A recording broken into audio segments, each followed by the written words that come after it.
你长大了，要自力更生，出去闯荡，不能老在山上让师傅养着。我才3岁半，还是个奶爸。乖，3岁半可以断奶了。龙源果，3清山3清罐。这是包子、馒头、窝头，还有山里的野果。这竹筒里是水，饿了就吃点包子，渴了就喝点水，千万别饿着了。哦，对了，把这斗篷拿上，夜里冷。刚刚3岁半的宁宝不停地点头。出门在外多留个心眼儿，不要傻乎乎的，人家给个馍馍就被人骗走了。山下的人大部分都是好人，但也有很大一部分是坏人。这好人和坏人全靠你自己判断。你师兄们都下山了，为师在你包里给你装了师兄们的信物。你那些师兄大部分都靠谱，混得也不错。如果没饭吃了，被人欺负了，就去找你师兄们。为师算过了，这家人家是你的有缘人，你们的亲缘线非常浓。只要你好好的和他们在一起，前期肯定会吃点苦，后期就好了。等下为师送你去他们的必经之地等着。师傅，你是不是因为宁宝吃的太多了，所以才把宁宝给赶走的？不是，绝对不是。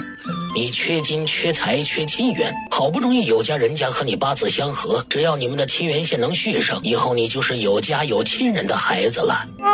好吧，宁宝相信你了。师傅，宁宝不是故意贪吃，宁宝的肚子老是饿，我也没办法。不过您老放心，等宁宝以后发大财了，一定给您买多多的粮食，买多多的羊奶，把您养得白白胖胖的，这山脚王大娘家就这里养的大肥猪一样。你年纪虽然不大，可是却是个零头的。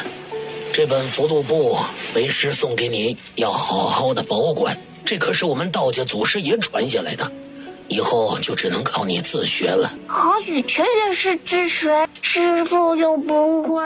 符箓簿子你收好，千万别丢了。整个边陲地区的百姓现在都缺粮，你身上这些吃的喝的一定要藏好，时候千万不能被人给看到了，要躲着点人。这是储物符，刚刚忘记给你拿了，你先拿着用。师傅，这符纸级别好高啊，一看就不是你画的，你是不是又去挖祖师爷的祖坟了？没，绝对没有，这是你师叔留给我的，他是我们3清道观级别最高最有天分的符箓师，你以后努力点，争取早日赶上你师叔。你师叔留给我的符纸没几张了，这2张可是为师压箱底的，拿好了千万别拿去换包子了。你记住，等下路过这里的第5波人才有你要等的人，前面几波千万不能去，要不然你就要成为人家锅子里的肉了。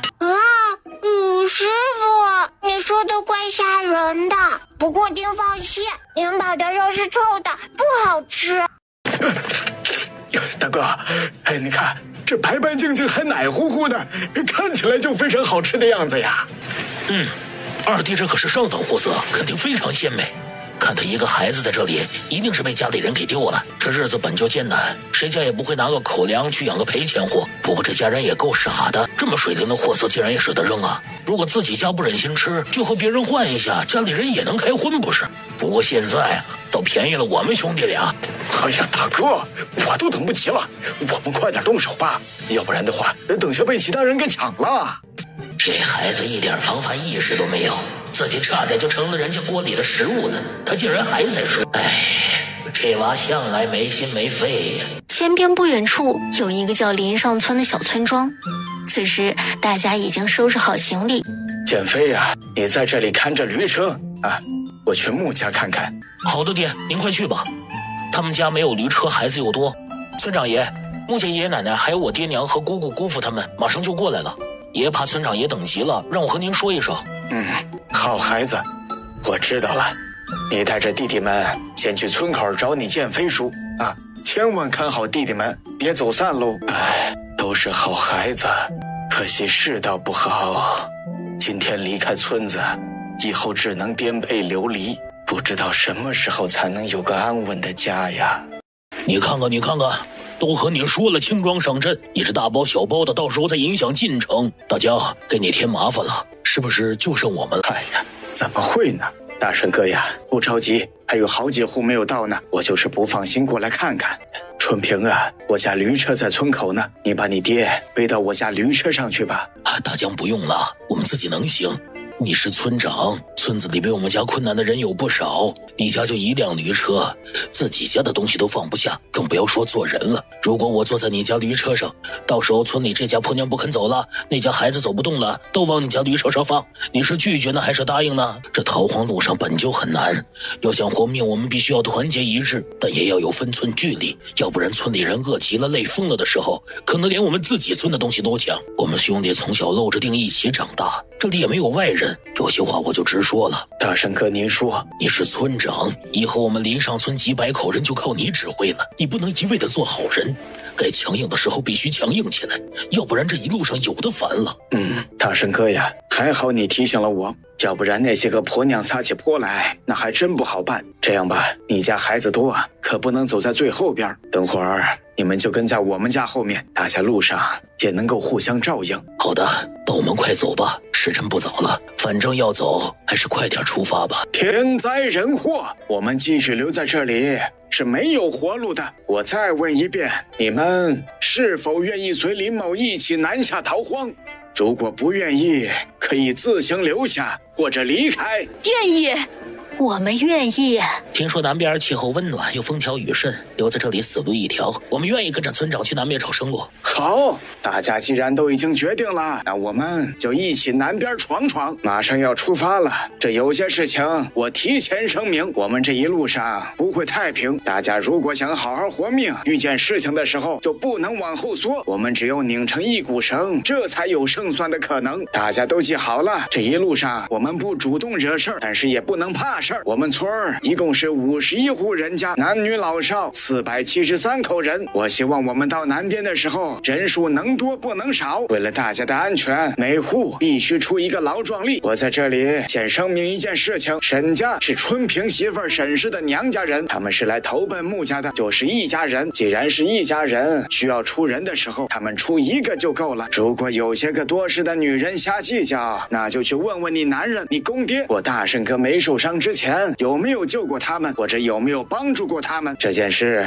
我直接就这样定了。如果不乐意的，那就麻溜离开。我们林上村庙太小，装不下太大的佛，所以加上沈家，我们就是51户477口人。当然了，路上如果要按户分东西，他们两家也只能算一户。不过他们既然是我们上林村的人，如果按人头分东西，他们也是要算在内的。这些事情我事先在这里和你们说清楚，如果有意见的，现在就提，不要到时候再瞎说，要不然咱们就山高水长，后会无期。娘，村长向来和穆家关系好，他这明显是想帮穆家，而且他们两家也就2个壮劳力，算成一家也不过分。这个时候如果惹怒了村长，我们一家人可是连活路都没有了。老婆子，你给我老实点啊！我这条老命那可是当初大圣哥从虎口里救下来的，如果再不消停，老子就休了你。51个劳壮力要分散在队伍的前后左右，还有夜里也要有人轮流值守。好了，就先说这么多吧，现在时辰也不早了，出发吧。都是些恶死鬼，竟然连活人的吃食都敢抢，这不是茅房里点油的找死吗？世道艰难啊！可世道如此艰难，师傅还把鹅给赶下山，还说不是仙鹅吃的多。师傅坏，骗小孩。小姑娘，你家人呢？你怎么一个人在这里？你是不是和家人走散了？要不要叔叔带你去找爹娘？宁宝没有爹娘。没有爹娘？你叫宁宝，那你姓什么呀？宁宝就叫宁宝。你是道观里的人？宁宝点点头。三清观。这么远？三清观很远吗？三清观很出名，不过离我们这里有50里地，而且还是山路，非常难走，所以我们这里的人很少去。你不会是一个人从三清观跑出来的吧？要不我跑一趟把你送回去？我是被师傅赶下山的，山上断粮了，师傅说让我自力更生。叔叔，什么是自力更生啊？春平哥怎么回事？可能是遇到麻烦了。建飞兄弟，我捡了个小娃娃，看着怪可怜的，我想把他带走。春平哥，你家已经有不少孩子了，再多养一个，你家日子会更艰难。建飞兄弟，谢谢你，我也知道你是为了我家好，可这娃娃最多2、3岁。3岁半。3岁半，这娃娃才3岁半。如果我们不管，他在这缺吃少喝的时候，他可能连今日都活不下去。春平，你怎么抱了个小姑娘？哪儿来的？捡的。捡的？灾荒年间往家捡孩子，哼！穆春平，你是不是疯了啊？你们自己家那群崽子都不一定能养得活，还捡个赔钱货回来？宁宝不是赔钱货，宁宝只是命里缺财而已。不过师傅说了，只要肯努力，宁宝以后肯定会赚很多银子的。乖，我们宁宝不是赔钱货，我们宁宝是小福星。母，孩子是我们家的，不管再辛苦，我们都会尽力养好，不需要您老操心。哼，真是好心没好报，你以为我愿意操心呀？啊，要不是看你是我家老头子的亲侄子的份上，我才不去操你那个心呢。母，您放心，我们家就算饿死，也不会去你们家借粮食的。哼，最好是这样。春平啊，怎么回事啊？有人说你捡了个女娃娃。是的，村长，这是宁宝，今年3岁半。宁宝喊村长爷爷。村长爷爷。哎呦喂，这娃娃长得可真好啊！春平啊，现在世道不好，生活也很艰难，多养个孩子负担会重很多。这捡孩子的事儿，你要好好和家人商量商量。不过你们如果决定要养，就一定要好好对人家。孩子也是怪可怜的，咱可不能像你母赵氏那样重男轻女啊！村长说，您放心，不会的，我们全家都喜欢女娃娃，可惜生了4胎全是小子，爹娘他们看到宁宝一定会喜欢的。好，你们商量就好了，快去吧，我们马上要赶路了。文炳，这就是你捡的女娃娃，长得真好看，快点抱过来给我抱抱。来，小娃娃，我是爷爷。老头子，这路不平，你就安生躺着吧，还是我来抱。来，乖孙孙，我是奶奶。哎呦，娘，您抱着孩子赶路太累了，还是让儿媳抱吧。闺女，快让娘抱抱。玉珍，你要牵程叶还是大哥抱吧？来，舅舅抱。哎呦，相公，你一个大男人，粗手粗脚的，怎么抱孩子呀？还是我来抱吧。来，舅母抱。妹妹，我是大哥。我二哥。我是三哥。我是4哥。我是大表哥。我是2表哥。你们好，我是宁宝，今年3岁半。爹娘，宁宝是孩儿在前面捡的。他说他原本生活在3清观，宁宝太小了，自己在外边根本活不下来，所以我想收养他。好啊，哼，一个丫头片子，有什么好嘚瑟的？这家人怕不是疯了吧？既然我们决定了要收养宁宝，那就正式一点，给他取个名字。不过户籍暂时是没办法办了，只能先到村长那边登记一下，等我们以后安定下来再办。对，是要起个名字。我们穆家的小孙女儿还是姓穆的好。孩子，你现在没地方去，愿意和我们在一起吗？一起生活做一家人。如果你愿意的话，以后就是我们家的小五了。以后有爷奶、爹娘、舅舅、舅母，4个哥哥和2个表哥。如果你愿意的话，我愿意，我非常愿意。好，那你以后就是我们穆家的孩子了。乖孩子，来和爷爷一起坐板车。既然你是咱们穆家的孩子，以后就姓穆吧。叫什么名字好呢？你叫宁宝，你叫宁宝。如果叫穆宁宝的话，好像有点不通顺，不好听。我觉得你和我们家有缘，就是来的晚了点，更希望你以后安宁顺遂。干脆你就叫穆婉宁吧，小名还叫宁宝。穆婉宁，不错，好名字。那我们宁宝以后就有大名了，穆婉宁。宁宝喜欢吗？喜欢，非常喜欢，太好了，宁宝有大名了，穆婉宁，我叫穆婉宁。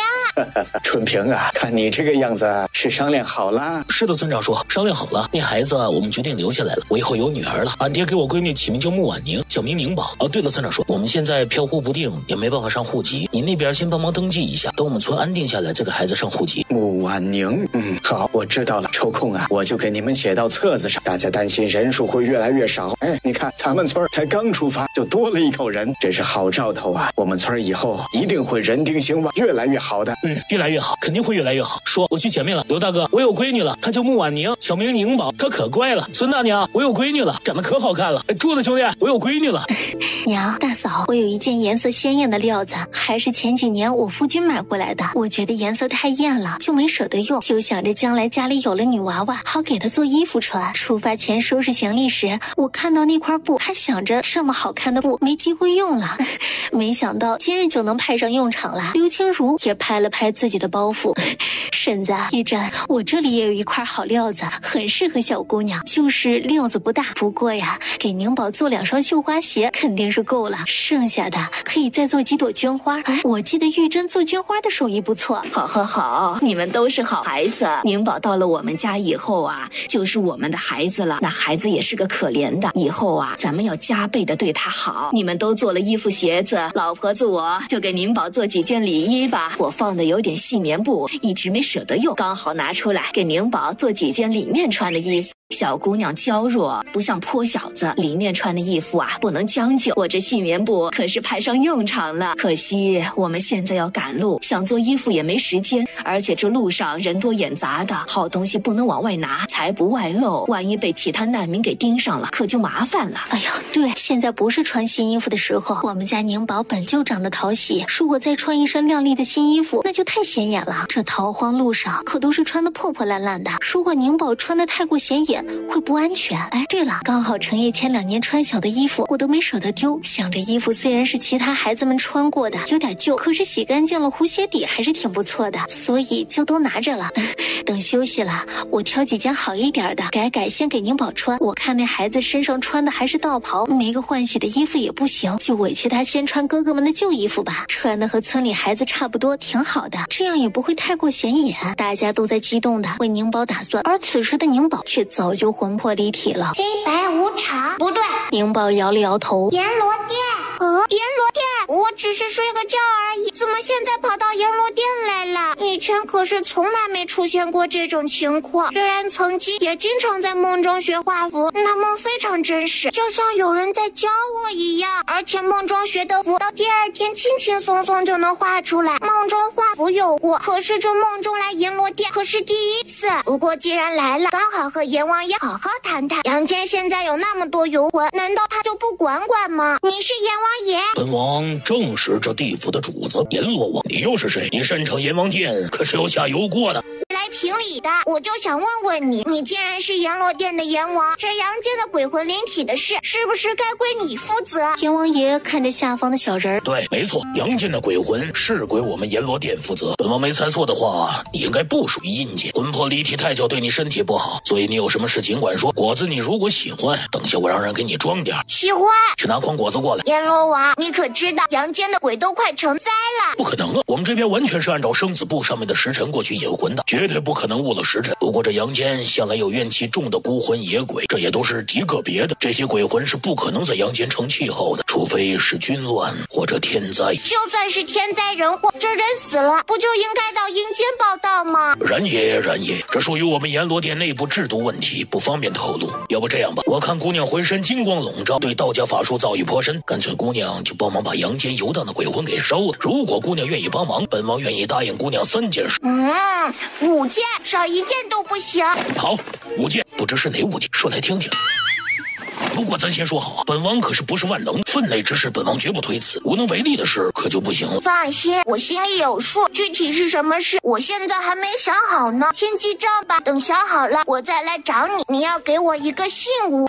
这个颜色真难看，用金色多好，贵气。阎王，这只猫是谁的？可是你阴间的物种。姑娘，如果本王没猜错的话，这应该是一只灵宠。我阴间只有鬼，可没有灵宠。灵宠？什么是灵宠啊？有灵性的宠物吗？算是吧，这应该是只幼宠，看起来他挺喜欢姑娘的。如果姑娘愿意，可以带回去养着玩，正合他意。好啊，好啊。王啊，这小丫头私闯地府，我们不应该就把她这样放走了。不放走那怎么办？留着过年嘛。我可告诉你，不想灰飞烟灭，永世不能超生，就别去招惹那祖奶奶。你惹不起，本王也惹不起。我总觉得宁宝的脸色一下子就好了起来，就连气息都平稳了许多。还真是啊，刚才宁宝脸色有点灰白，现在红白的，甚是好看。老头子，你说会不会是因为宁宝之前太累了，现在睡了一觉，精神好了许多，小脸儿也变得红润起来了？看来宁宝啊，之前没少受苦。妹妹身边趴了个白色的东西，哇，好可爱的小猫啊！它好小，好好玩啊！爷爷，你看，它还会翻白眼呢。你是猫吗？看你的长相应该是。你从哪里来啊？看来你是能听懂我讲话，你反正不会说话，我也不知道你是啥意思。这样吧，我说着你听着，我们要去外地了。你的家如果在这里，如果这里有你的家人，你最好赶快下车，要不然以后你可就回不来了。宁宝，快坐下，别摔到了。舅舅您放心，我没事，是爷爷。爷爷头上有不干净的东西，我帮他抓了就行。舅舅别担心，你小心拉车，我可是会功夫的，脚下稳得很。他赞赏地看了宁宝一眼。宁宝出手，天下鬼仇，妹妹，是不是爷爷出事了？需要帮忙吗？需要告诉爹娘和奶奶他们吗？四哥放心，爷爷没事，他等一下就好了。暂时先不要告诉爹爹他们，大家在赶路，影响全村的进程就不好了。爷爷没事，让你们担心了。大家赶路都辛苦了，刚刚的事先不要和他们说。乖，去认字儿吧。之前你哥哥给你抄的启蒙书，你不是带着吗？现在没事就拿出来看看，打发时间。我问你妹妹点事儿。乖孙儿，告诉爷爷，刚刚爷爷怎么了？爷爷，您怕鬼吗？不怕，爷爷是大男人，是我们穆家大房的当家人，怎么能怕鬼呢？爷爷好厉害，爷爷不怕鬼。其实鬼一点都不可怕。爷爷，我告诉你个秘密啊，宁宝会抓鬼，各种鬼都会抓，鬼都怕我，所以爷爷别怕，以后再有鬼不长眼欺负爷爷，宁宝就帮您收拾他。宁宝的意思是刚刚爷爷身上有鬼？刚刚爷爷身上拍了一只病老鬼，不过你放心，那鬼已经被宁宝给收了。等他在宁宝的法器里净化749天，宁宝就送他下18层地狱。宁宝，这是你的猫吗？爷爷，这是我先捡的，它叫啥好呢？小白、白白、圆圆。爷爷，它叫玲玲，是我的小伙伴。玲玲，好名字，这名字是宁宝起的吧？我家乖孙真聪明，起的名字真好听。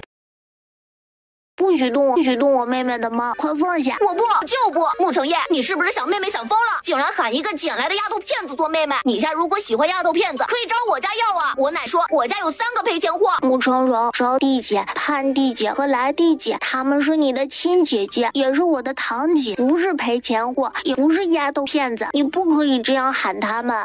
宁宝，你慢点，别摔着了。娘，我们去吧。好，你们快过去看看。听起来应该是穆成荣要抢宁宝的猫。今天赶路都累了，不适合吵架，去把弟弟妹妹带回来就行了，别闹腾。你是谁？为什么要欺负我四哥？为什么要抢我的猫？穆成荣，你可是男孩子，不可以打女娃娃，而且宁宝妹妹那么小，你怎么忍心下手？林东阳，你滚开！这小胖墩只是一个被捡来的赔钱货而已，我为什么打不得？你才是赔钱货，你才是赔钱货，你全家都是赔钱货。我奶说了，女孩子都是赔钱货，我家除了我和我爹，还有我爷，其他的都是赔钱货。穆成业，把猫给我！穆成业，你把猫给我！等下我分你一个大腿！分一个大腿？怎么分？除非什么？你要吃我妹妹的猫？大家都多久没有吃肉了？这小畜生养着又没什么用，又费粮食，还不如宰了给我解解馋呢！谁打我？呸！穆成荣吐了出来。我的牙！我可没打，你别冤枉人，一定是你想吃我家玲玲。对了，我的猫叫玲玲，它不是小畜生，它有名字，它是我的小伙伴。定是你要吃我家玲玲，天生看不过去，直接把你的牙给收了，这样你就没办法吃肉了。对，就是这样。哎呀，乖孙儿，谁欺负我家乖孙儿了啊？哪个王八羔子？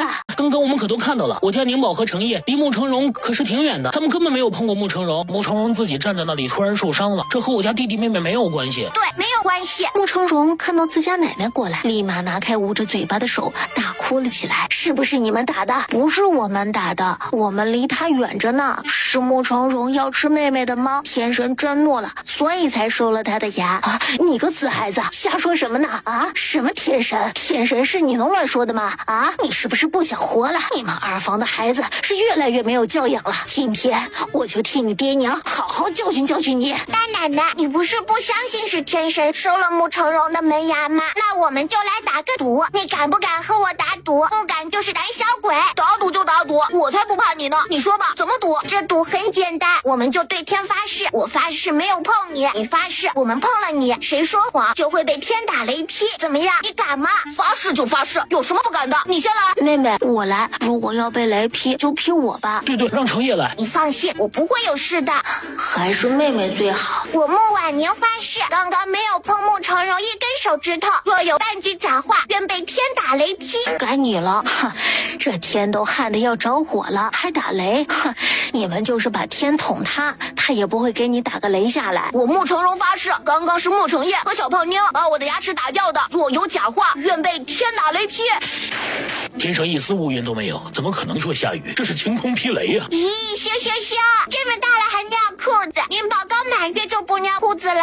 宁宝，你怎么样？伤着没？赵氏，你都一把年纪了，难道说一点是非对错都不会辨吗？村长，是他们欺负我家成荣，你看看，他们把我家成荣的牙给打掉了，还害他被雷劈。你骗人！村长爷爷他骗人，明明是他要吃了我的玲玲。这只小猫叫玲玲，是我妹妹养的，从小和我妹妹一起长大，亲如家人。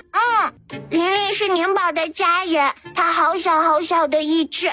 可这位哥哥，他竟然要吃我家玲玲！村长爷爷，玲玲是我的家人，怎么能吃呢？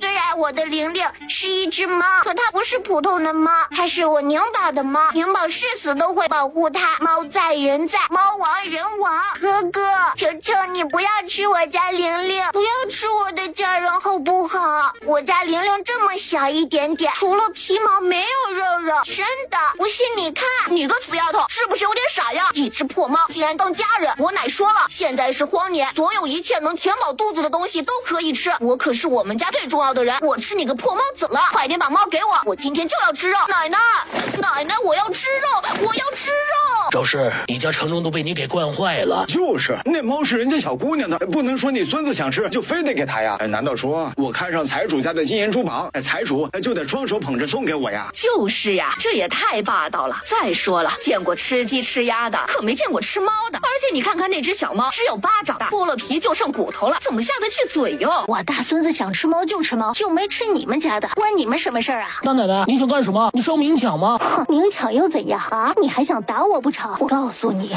我可是你大奶奶，是你爹的亲大伯母，是你爷的亲大嫂，长嫂如母，听过没啊？你爷爷都不敢对我怎么样，你一个小兔崽子倒是厉害了啊！信不信把我惹恼了，我大耳刮子抽你！你抽谁呢，大嫂？你这无理取闹的本事越来越见长了。大嫂，我早就说过，你们家怎么宠孩子我不管，可别指望我们和你一起去宠。凭什么你家成荣要吃肉，我家宁宝的爱猫就要被吃呢？你实在是心疼孙子，就去割你自己的肉给他吃，别打我们家的主意。我们家的猫，你一根猫毛也不能碰。弟妹，看你这话说的，我们可是一家人，我家大孙子也是你的大孙子啊！别闹，我家大孙子在这儿呢。弟妹，就算我家成荣不是你大孙子，也是你男人的侄孙吧？啊，人常说呀，一笔写不出两个木字，我们两家可是血亲，这血还浓着呢。成荣还小，最近都饿瘦了，他馋了想吃猫肉，怎么了？不是正常吗？大嫂，我叫你一声大嫂，完全是看在我男人面上，就你这样的人根本不配做长嫂。好了，我也不想继续和你废话，等下还要继续赶路，就这点后，你还不如回去休息会儿。我给你两条路，第一条，带着你家宝贝疙瘩麻溜的滚回去，以后不准再打我家猫的主意，要不然我让孩子们见木成荣一次就打一次。第二条就是我们现在就打，你说是想群殴还是想单挑？妹，看你说的，我们可是自家人，怎么？好了，赵氏，差不多就行了。你知道我们这是在逃命，不是你家院门口，你想撒泼到什么时候就撒泼到什么时候。大家现在都在抓紧吃饭休息啊，你倒好，在这里无理取闹。你家这穆成荣现在已经8岁了，人常说3岁看老，对孩子太过娇惯可不是什么好事。他刚刚可是被天雷给劈了，你知道这是为什么吗？村长，您搞错了，什么天雷呀？巧合，都是巧合而已。我家成荣可乖了，高人说啊，我家成荣可是有福气的孩子。赵氏，我最后跟你再说一遍，如果你还想跟着村里人一起出发，你就老老实实给我少惹事，要不然就给我麻溜滚蛋。大山哥、穆有才，你们管不好家人，就趁早收拾东西，自行上路，以后我们风起四海，后会无期。行了，都散了，都什么时辰了，还不快点回去吃饭？我丑话说在前头，半个时辰后准时出发。等会儿如果有人掉队或者落在后面，我们可不会等，到时候不要对我哭爹喊娘，喊爷爷都没有用。嫂子，时辰不早了，今日就先这样吧，以后给孩子们交代一下，可不能让宁宝自己单独出来。我看那穆成荣不是个心善的，万一对你家宁宝下黑手就不好了。要想办法赚银子才行，吃不饱饭的滋味可不好受。再说了，家里的爷奶需要营养，哥哥们也正是长身体的时候。赚钱，赚钱，赚钱钱！来，宁宝，快吃！宁宝惊讶地看着自家奶奶手里的鸡蛋。奶奶，只有宁宝有蛋蛋吗？哎，天太旱了，人都没有吃的了，鸡更没法养了。早半年前啊，家里的鸡都卖完了。这鸡蛋是上个月你爹在深山快干枯的河凹里捡的，一共捡了6个，一直放着没舍得吃。今天是宁宝来我们家第1天吃的第1顿饭，原本是应该好好庆祝一下的，可是家里没什么好菜好饭，所以只能能煮个鸡蛋庆祝一下。宁宝快吃，万一让穆成荣看到了，又要烦了。娘亲，有空碗和汤勺吗？娘亲，你可以帮我把蛋蛋碾碎一点吗？爷爷，是不是碗太重了，你端不动？要不宁宝喂你吧，宁宝能端得动。我师傅说，我半岁就会自己拿着勺子喝粥了，1岁就会独立吃饭了。吃饭的时候不能分心，天大地大，吃饭最大。哎，真的是老了不中用了。曾经能打狼打虎，现在在孙女眼里连个碗都端不动了。宁宝，爷爷能端动碗，爷爷自己吃就可以了。这鸡蛋是给宁宝吃的，爷爷不爱吃鸡蛋，宁宝自己吃，吃了鸡蛋能长高高。爷爷，吃鸡蛋真的能长高吗？对对，吃鸡蛋能长高。原来吃鸡蛋能长高，那我以后多挣银子，多买鸡蛋，我们都要长高高。爷爷，有福同享，有难同当。咱们家今天只有1个鸡蛋，大家就分着吃。等以后宁宝挣银子了，给爷爷奶奶、爹娘、舅舅、舅母、哥哥们买好多好多的鸡蛋，我们天天吃鸡蛋，顿顿吃鸡蛋。那宁宝有这个心，大家就吃吧。成安、成居、成乐、成业，还有思健、思康，你们要记住宁宝的话，以后不管怎么样，你们兄弟都要互帮互助，团结协作，照顾好宁宝。知道了，奶奶。那死丫头，你是饿死鬼拖成的呀？啊，喝2口粥就行了，竟然还想吃窝头？这窝头都是给你弟弟的，你如果再敢偷吃，我打断你的腿！四哥，赵菊花好像在吵架，走去看看。宁宝乖，吃饱饭休息一会儿，一会儿就要赶路了。你个死丫头，还不快去收拾东西？你是死的吗？啊！四哥，大奶奶口中的死丫头是谁呀？应该是穆成荣的姐姐们。哎呀，王氏，你这死婆娘，还不过来扶老娘起来！当初我怎么就看上了你啊？生了一窝赔钱货，一点本事都没有。如果不是看你给我生了个大孙子，我早就让有才把你给休了。哼！四哥，死婆娘是谁？穆成荣的亲娘。他们家好奇怪呀，就不能起点好听的名字吗？这名字也太不招财了。你呀，小年纪怎么那么喜欢看热闹呢？才不是，宁宝不喜欢看热闹，宁宝就是想看赵菊花的热闹。你呀，就是调皮。小年纪竟然知道记仇了，还有以后不能赵菊花的叫，他是长辈，就算他再离谱，在称呼上我们也不能失了礼。不过就算他是长辈，如果他欺负你，你也不用留情面。虽然你年龄小，但我知道你听得懂，也有能力反抗。宁宝知道了。宁宝，今天穆成荣被雷劈是你做的手脚吧？大哥，你怎么知道的？难道你也是同道中人？只有道行在我之上的道友才能看到我的隐身符。大哥是哪条道上的？大哥不是你的道友，也没有看清你的法术，我只是善于观察，注意到你手上的动作了。虽然大哥不知道你有多少本事，但是知道你有自保的能力，大哥很开心。不过这种引雷的事以后不要再做了，万一把握不好力度，伤了无辜的人就不好了。不过如果你遇到生命危险，该出手时就尽管出手，任何人的安危都没有你的安全重要。宁宝记住了。大哥，宁宝想去找奶奶，等会儿再陪你聊天好不好？好，快去吧，等下我们就要出发了，可不能乱跑，万一走散了会很危险的。大哥放心，宁宝绝对不乱跑。我师傅说，像我这种人见人爱的小姑娘，如果被坏人捡到了，最容易成为坏人锅里的肉汤。宁宝最怕疼了，宁宝不要做别人锅里的肉汤，宁宝不乱跑。乖，宁宝不怕，只要宁宝乖乖的，别和家人走散了就没事了。不过这逃荒路上意外比较多，如果不小心和家人走散了，不要慌，一定要记得保护好自己，在确保自己安全的前提下，在明确的位置留下记号，然后再在附近找一个安全的地方躲起来，等着我们去找你。宁宝记住了。乖，去找奶奶吧。奶奶，宁宝来啦！宁宝来了，快过来。奶奶，宁宝和你说件事，宁宝身上带了许多吃的。没有啊，宝，你就一个小娃娃，从看见你的第一眼，我就把全身上下给查清楚了。你身上只有一个粗布挎包和一把小木剑，没有件其他行李呀。宝啊，你是不是没吃饱，都出现幻觉了？奶奶放心，宁宝没有出现幻觉，宁宝好着呢。您等一下哦，奶奶，宁宝真的没有骗你。宁宝，你告诉奶奶，你有没有哪里不舒服啊？奶奶，你放心，宁宝真的没事，这些食物都藏在师傅给我的储物符里。我家师傅就是嘴硬心软，平时老是嫌弃我吃的太多，可是他却在储物符里放了许多吃食。师傅一定是怕我饿肚子，才在储物符里放了那么多吃食。我怀疑他一定是把道观里所有的吃食都给我了，也不知道道观现在怎么样了，我师傅有没有饭吃？真让人发愁。好了，不愁了，发愁会长不高哦。不发愁长高高，不发愁长高高。宁宝，奶奶要和你说件事儿。你那些食物都是你师傅给你的，以后不要轻易往外拿。现在是荒年，人命不值钱，可是粮食却很值钱。一条人命可能连一个窝头都换不到。你一个小娃娃，如果让人知道你身上有食物，对你来说啊是祸不是福。以后你饿的时候啊，就偷偷的吃，千万别让外人看到了。可宁宝不想吃独食，宁宝要和大家一起吃。宁宝不想让大家饿肚子，饿肚子会非常非常难受的。你说你啊，明明有那么多吃的，偏偏不舍得带，最后全都给了那小胖丫头。我知道你不舍得那丫头，说实话我也不舍得，可是咱们也得先把老命保住才行啊！一点吃的都不带，咱们到时候被饿死了，可就变成路边的一堆白骨了。你那些徒弟都不在，到时候连个收尸的都没有。你说说你也不知道图啥，平时弄那么多徒弟在山上闹腾的要命，这遇到事儿了，你提前把他们都赶走了，身边连个孝敬的人都没有。哎呀，人常说养儿防老，收徒尽孝，现在没儿没徒，就等着饿死吧。我们俩好手好脚的，怎么能饿死？苦也就苦这2天，等出了边陲往南没这么旱的时候，山里就有活物了。到时候我们直接进山，以我这身手，我们在山里肯定饿不住。进山好啊，进山有肉吃。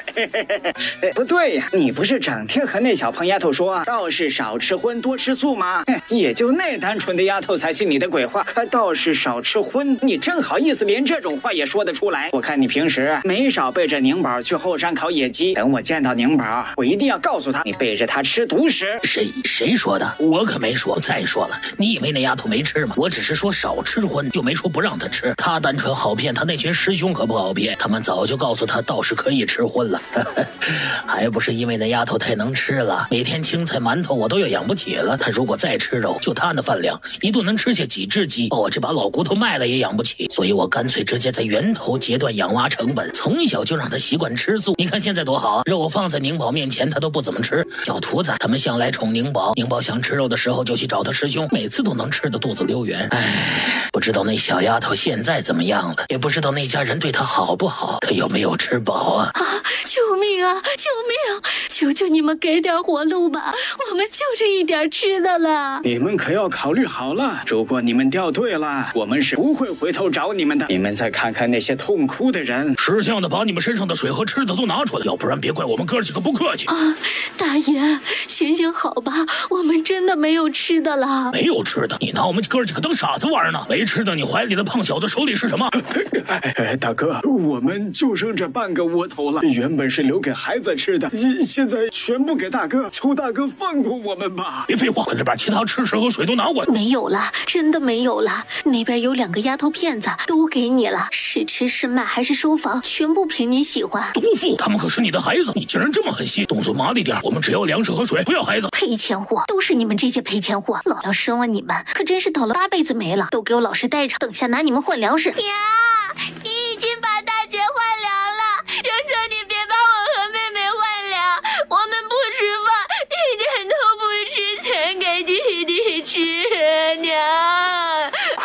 哭，赔钱货就知道哭。你没看到刚刚换的粮食被抢走了吗？没了粮食，不拿你们换粮，你弟弟吃什么？哎，救不得，这2个女孩是早要的命，阳寿快到了，我也无能为力。不过他们的娘也没什么好下场。今天是我们上林村出发的第1天，目前来说还算安稳，不过后面肯定会面对更多的困难。首先，我们本来就缺水，带出来的水和粮也剩得不多了。缺水的问题大家都有，不光是我们，这些出来逃荒的人家都是因为缺水才出来的。我们身上仅剩的这点水，大家一定要节约着吃，不管是水还是粮食，都要千万藏好，不能外露。这一路走来，你们都看到了，被抢的人家可不少。不要觉得我们人多就可以肆意妄为，我们人再多也不过几百人，怎么也比不过路上这成千上万的流民。所以这几日大家全都给我打起精神来，好好赶路。只要出了北地旱情缓解一点，我们就可以去寻找水源，有了水我们就有希望活下去。我最后再郑重地嘱咐你们几句，以后在路上大家都管好自家娘们和孩子，所有人私自离队去看热闹或者趁乱抢东西的，到时候若是惹了祸事，就别怪我绝情。我劝你消停，我们现在是去逃荒，不是游玩，别人打架杀人和你没关系。如果你上赶着去给人家送人头，我也不拦你，以后山高水长，咱们后会无期。这句话好像是我说过的，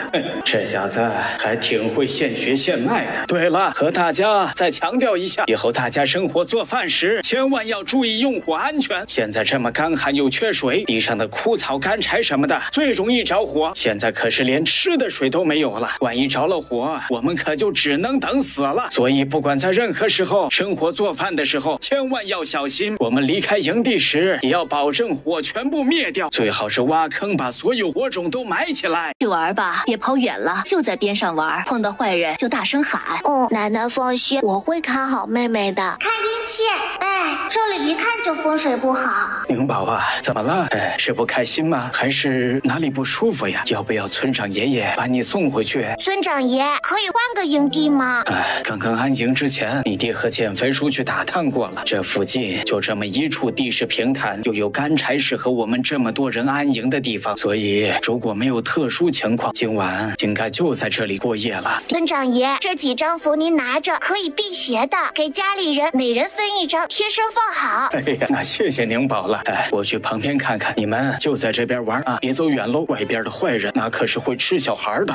妹妹，我教你写大字吧。四哥，宁宝觉得现在不适合学大字，也不适合看书，倒是适合练功夫。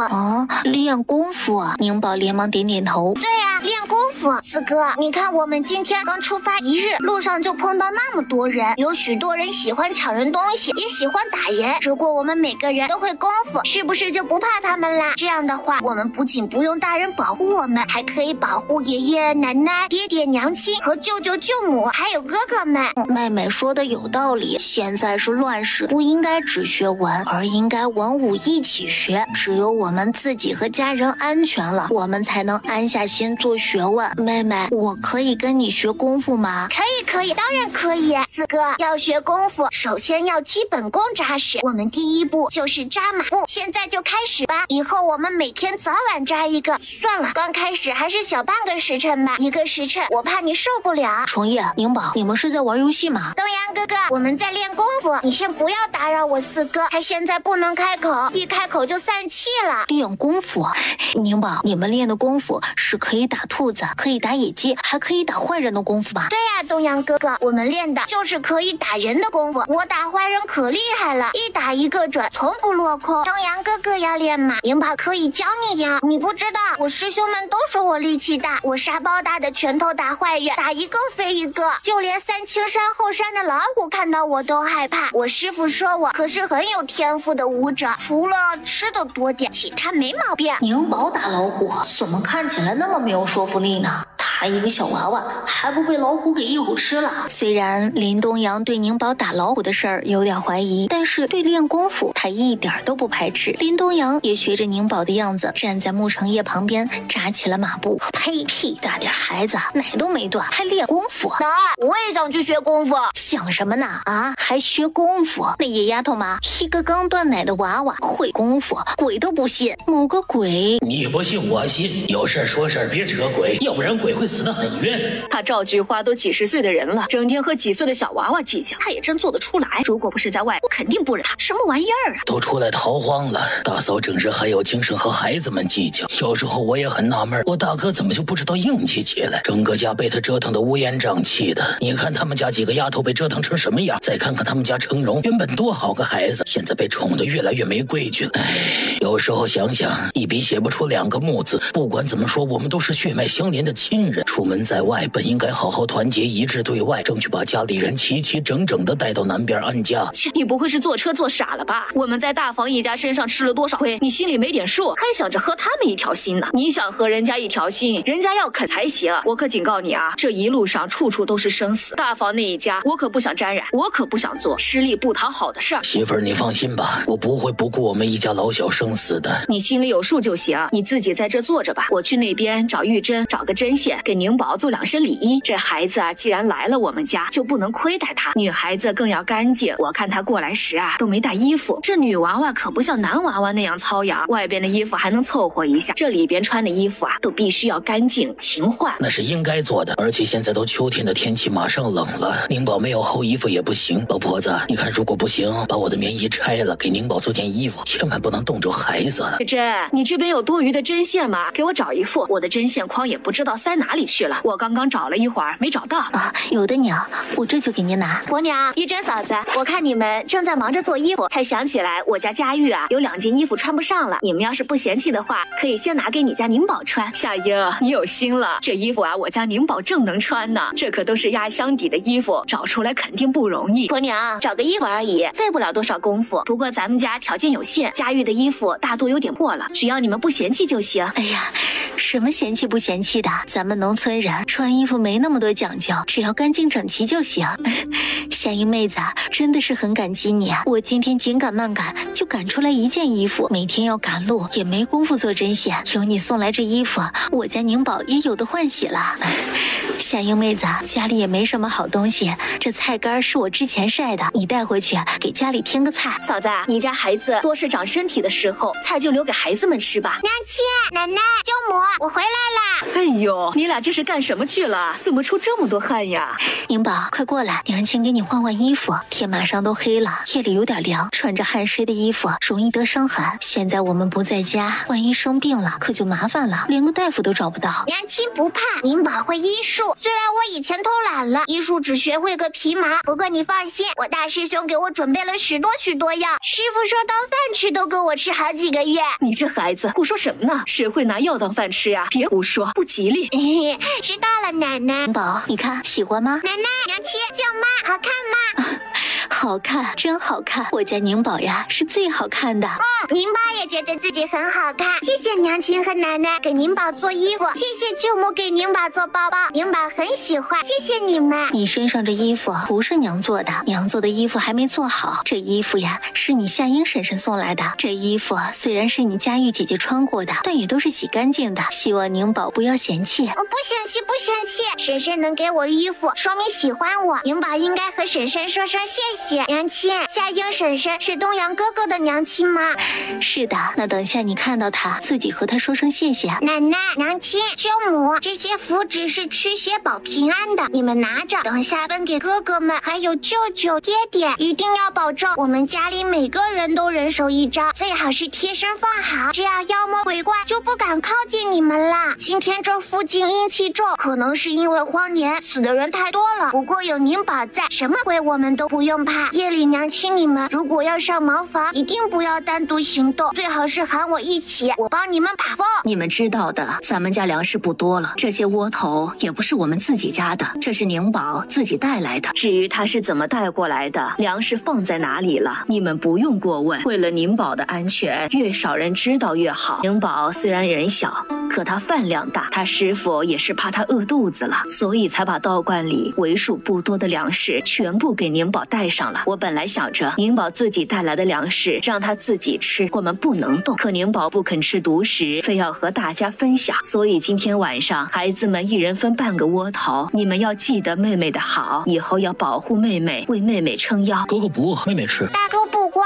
呀，师傅说假话的小朋友鼻子会变长的，不过没关系，我知道大哥不是故意说假话的，我原谅大哥啦。大哥快吃吧，好东西要赶快吃到肚子里才是自己的。吃，一天到晚就知道吃，因为多了你们这些个赔钱货，我家大孙子现在连饭都吃不饱了。王氏啊，我看这招娣也不小了，打听，找个好人家把她嫁了吧。呀，招娣还小啊，才12岁，嫁人的事再等几年吧。小什么小？现在可是荒年，谁家会把赔钱货养到17、18岁再嫁呀？那该浪费多少粮食啊！我劝你快点找个能拿出彩礼的人家把她给嫁了，要不然我把他们3个死丫头都给卖了。娘，他们可是你的亲孙女，怎么能说卖掉这种话呢？而且招娣才12岁，哪个正经人家会娶12岁的娃娃呀？不管您怎么想，反正儿子不同意。你不同意？你凭什么不同意？这个家我说了算，还轮不到你发表意见。娘，我是孩子们的爹，我媳妇妇儿，是他们的娘。自古婚姻大事，父母之命，媒妁之言。孩子们的婚事应该由我和我媳妇儿做才是。好你个木有才，你现在是翅膀硬了啊，敢和老娘对着干了？我看都是王氏这个死婆娘怂恿的，一个两个的都是养不熟的白眼狼。娘，你为什么打我？是儿媳做错了什么吗？儿媳此人自从嫁进穆家以后，从来没有做过违背夫君、不敬婆母的事。没想到儿媳辛苦做妻10几年，换来的却是婆母的一巴掌。如果婆母实在是看不惯儿媳，那就请婆母做主，给儿媳一封和离书吧。媳妇，你可别说气话呀！我们的日子过得好好的，这怎么就到了和离这一步呢？哼，和离就你，哼，不是我看不起你，我给你2个胆子你也不敢和离。现在可是荒年，我们在逃荒，你一个女人和离以后怎么生活呀？啊，我可告诉你，别拿和离的事来威胁我，老婆子我可不是吓大的。夫君，你在想什么呢？快上来休息吧，你今天也累了一天了。听村长说，明天一早天一亮就要出发。媳妇儿，我身上太臭了，怕熏到闺女，要不我去找孩子们睡吧。爹爹，你放心，宁宝不嫌弃你，真的，爹爹，宁宝肯定不嫌弃你。我师傅说了，男人就应该有男人味，出力气的人身上出汗有味，那是正常的。只有偷懒不干活的人身上才没味。爹爹干活了，爹爹身上的味是劳动的味道。宁宝喜欢劳动的味道，宁宝不嫌弃爹爹。嘿嘿，爹爹还是挨着娘亲睡吧，宁宝把娘亲分你一半。好啦，你粗手粗脚的挨着宁宝睡，我还怕你不小心压着他呢。怎么，你是不想挨着我睡，嫌弃我？没，我怎么会嫌弃媳妇儿呢？能挨着媳妇儿睡是我荣幸。招娣，穆有才，招娣可是你的亲生女儿，她不见了，你还不赶快去找？找什么找？一个丫头片子，不见了就不见了。哎呀，王文才，都是你个倒霉婆娘！我都说了，让你早点找个人家把那丫头给送走，你不肯。现在好了吧？人财两空啊！哎呀，这次可赔大了，养了那丫头10几年，最后毛都没落到一根。早知道这样，还不如在路边随便找个人把她送给人家，说不定还能换2个窝头。孩子丢了，你们不去找，反而在这里讨论这些，你们穆家的人是不是没有心？不对，穆家也有好人，我就不明白为什么人家二叔一家就能把女儿当宝，在你们家女儿却连草都不如。婆母，我就想问您一句，您自己都是女人，您为什么会看不起女人？您整天张口闭口就说我3个闺女是赔钱货，我就想知道他们是赔钱货，那您又是什么？村长，我家招娣不见了，您能不能让大家帮忙找找？她一个孩子在外边实在是太危险了。行了，王氏，你先起来。招娣丫头啊，是我看着长大的，不可能看着不管。孩子，我会尽量让人去找。哎呀，不过你那个婆母是真的。春平，你快点去帮忙找人。招娣丫头是个好孩子，这黑更半夜荒郊野岭的，她一个女娃娃太危险了。哎，那一家也不知道整日折腾个啥，日子都过不去了，还每天想着折腾孩子们，非要把孩子们的心寒了，把家折腾散了才行。爹舅舅，等等我。宁宝乖，外面天都黑了，我们在家等着，让你爹他们去。奶奶，就是因为天黑了，宁宝才要跟着。这里有鬼，这些鬼夜里肯定会出来活动的，夜里阴气重，爹爹他们出去我不放心。宁宝一声有鬼。宝，你告诉爷爷，你真的能看到鬼吗？宁宝点点头。看得到的。妈，爷爷身后就有一个，不过这个鬼应该是自然死亡的，怨气不重，是个善良的鬼。唉，最近灾荒太多，阎罗王办事效率太低，这么多鬼都不来抓，他地府那么多鬼差都是吃闲饭的。我哎，好像又被吐槽了。我不管你们用什么办法，必须尽快把杨戬的灵体送去投胎，要不然别怪本王对你们不客气。宁宝，爷爷身后这鬼你能抓吗？我现在可以动吗？爷爷不用担心，我现在就把他收了。鬼鬼快点来，我送你去投胎。小大师，你能看到我对吗？你不要收了我可以吗？我听说鬼被收了以后会灰飞烟灭的，我不想灰飞烟灭。我向您保证，我之前从来没有害过人。我相信你没害人，因为你身上没有冤孽，只是你已经是个灵体了，一直在阳间晃悠，对你没什么好处。阳间的阳气对灵体伤害很大，就算我不收你，你在阳间待够749天以后，一样会灰飞烟灭。小大师，求求您救救我吧，我也不想在阳间呀，可是地府我也进不去呀。以前听说人死了以后，鬼差都会来收魂的，可是我在阳间等了这么久，也没等来鬼差呀，我现在都不知道该怎么办了。阳间待不下去，阴间进不去，我怎么那么倒霉呀？灵宝，这鬼好像挺可怜的，他如果是个好鬼，你就帮帮他；如果他是个坏鬼，那你就把他收了。他在这飘来飘去的，好像有点吓人呀。这是投胎通道，你快去吧。你这辈子虽然没什么功勋，不过好在没有害过人。下辈子虽然不能大富大贵，但也能平安顺遂。去吧，归西归西归西归去来兮，太上赤力，超汝乌魂，鬼魅一切，四生沾恩。有头者超，无头者生。枪书刀杀，跳水悬绳，明死暗死，冤屈屈亡，债主冤家，刀命儿郎，贵武归西，八卦放光，慎武归去，超生他方，为男为女，单凭天意，富贵贫贱，犹如使命，是就今日，急急超生。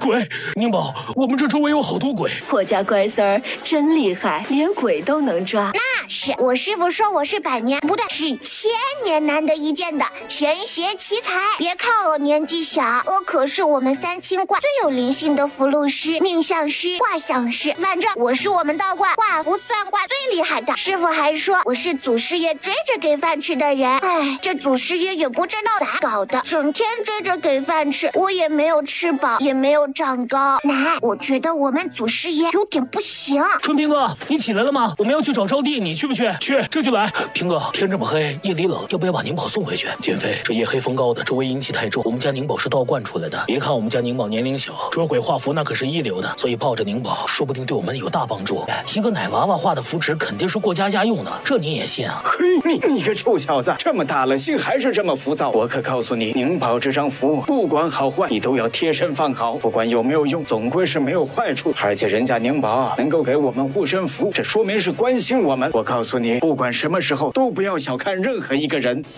宁宝虽小，可我总觉得这孩子不简单。也许这符真的是他画的，也真的有辟邪保平安的作用，所以你一定要贴身放好。那个小丫头下午说这里阴气很重，都怪我，都怪我啊，没有护住他们，是我不配做他爹。如果不是因为我娘非要逼着他嫁人，他也不会跑出去。他才12岁，还是个孩子，我不知道我娘为什么那么狠心呢？哎呀，莫有才，你是我堂哥，是我大哥，是我兄长，可是说实话，我一点都看不上。身为一个父亲，一个夫君，你连自己的媳妇儿、自己的女儿都保护不了，真的很失败。我知道大伯母重男轻，但是如果你能够硬气一点，能够每次都护着他们，他们也不会在那个家里过得那么难，更不会有今天招娣的离家出走。其实我真的想不明白，女儿有什么不好？女儿又乖巧又贴心，我可是做梦都想生女儿。你们倒好，好好的闺女不知道珍惜，招娣才12岁就逼着她嫁人，她还是个孩子，你们还是不是人啊？爹，往那边走，右边，往前走，左边，青林子，快，大家快点，再晚就来不及了。招娣，你别吓爹呀！招娣，你等着，爹这就把你放下来。爹，大伯，招娣姐身上的生机快没了，你们往后退一点，我来施法。大伯，招娣姐暂时没有生命危险了，不过她暂时醒不过来，最起码要3天才能醒来。你把她抱回去，好好养着吧。爹，宁宝困了，宁宝要睡觉觉，等一下你要把宁宝放进娘亲香香的被窝里。知道了，快睡吧，小孩子要多睡，要不然会长不高的。平哥，你说你家闺女刚刚有没有抓到鬼？减肥想看鬼吗？要不让宁宝明天抓几只给你玩玩？不用了，宁宝这孩子也挺忙的，不用麻烦了。招娣，你我夫妻一场，我求你给我们母女一条活路，我们要么和离，要么你把我休了，我不要你们家任何东西，我只要招娣、潘娣和来娣姊妹3个。媳妇儿，我不和离，也不休妻。莫有才，我们母女几个在家过的什么日子你看不到吗？如果继续这样下去，我们只有死路一条。看在我们夫妻一场的份上，求你放过我吧。媳妇儿，我知道以前是我不好，你放心，我以后一定会好好护着你们母女几个的。在那个家，你连话语权都没有，你怎么护着我们？你自己看看程荣现在都被你娘惯成什么样子了。人常说惯子如杀子，程荣是你们一家子盼来的儿子，他已经8岁了，再这样下去，你这个儿子可就彻彻底底的废了。程荣是你娘的命根子，我没想过要带走，我知道就算是我拼了这条命也带不走，我只希望以后我离开后，你能多多教导他。我们是普通农户，苦，不希望他多成才，起码让他知道怎么堂堂正正的做个人。媳妇，你冷静一下，你听我说，我们不和离，我们分家。我等下就回去和我娘说分家的事情，以后孩子们的事我们自己做主。分家也不是件容易的事。招娣怎么了？怎么是抱着回来的？爹，招娣差点就没了。我们找到她的时候，她在树上吊着。如果不是我们去得及时，再加上宁宝救世的话，您就没有大孙女了。她一个女娃娃最多是赌气跑出去一会儿，怎么会走到上吊这一幕？爹，今天的情况你也看到了，我娘是铁了心的要拿几个孩子换粮食。我说实话，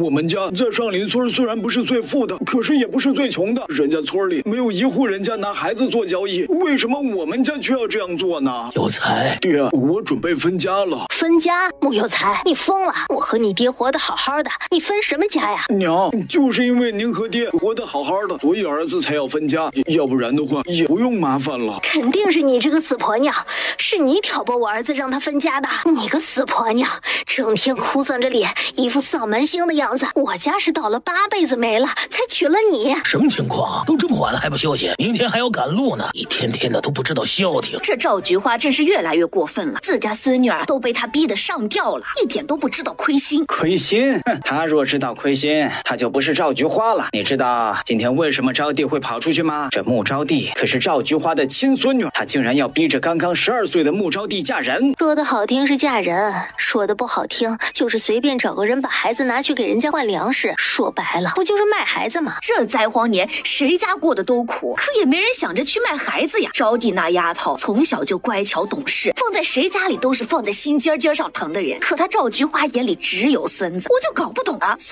女有什么不好的？哎，我就搞不懂了，日子都要过不下去了，他们还有精力去吵架啊？这穆大昌也真是的，让一个老娘们当家，一天天的都是事儿。你快点去看看吧，都快半夜了，再不睡明天怎么赶路啊？赵氏，你还有完没完了啊？你自己看看，今天出发第1天，你家出了多少事？实在不行，你们干脆离开大部队自己走吧，我可没有精力整天跟在你后面处理这些破事儿。村长，你不能这么做，我们都是一个村的乡亲，你怎么能不管我们呢？我不管你们。赵氏，你这无理取闹的本事还真是不一般呐。我们村儿今天上路第1天，你自己说说，你闹出了多少事啊？我们是出来逃命的，不是出来游玩的，我没工夫整天管你这些破事儿。反正我今天就把话放在这里，如果你家再这么多事的话，我们就好聚好散，后会无期。